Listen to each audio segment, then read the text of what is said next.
ঈদ আসছে দেখে প্রত্যেক বছরে আমরা একটা করে ম্যাচ আয়োজন করি, বড় ছোট সকলে মিলে।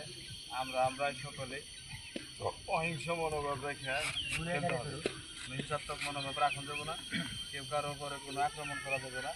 নিজেরা খেলে আমরা একটা আনন্দ করুন, ঈদের আনন্দ ভাগাভাগি করুন, এটি আর কিছু নেই। ঠিক আছে, 10টা হইতে পারে, 5টা হইতে পারে, 1টা হইতে পারে, আবার ঘন্টা কোনো চুক্তি নেই। হয়তো 1 ঘন্টা খেললাম, নাহলে 1 ঘন্টা 20 মিনিট খেললাম, মোটামুটি 90 মিনিট একটা মেম্বার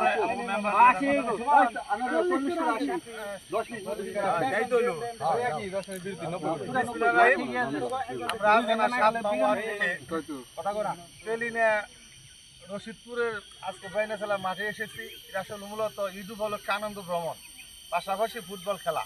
এই খেলা নিয়ে যেন আমরা কোনো বিতর্ক না করি, আর রেফারি সিদ্ধান্ত চূড়ান্ত সিদ্ধান্ত বলে গণ্য করা হবে।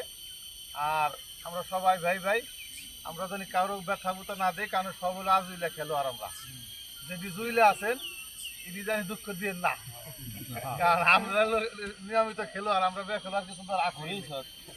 তাই সবাই ধন্যবাদ, ঈদের শুভেচ্ছা সবাই রইল।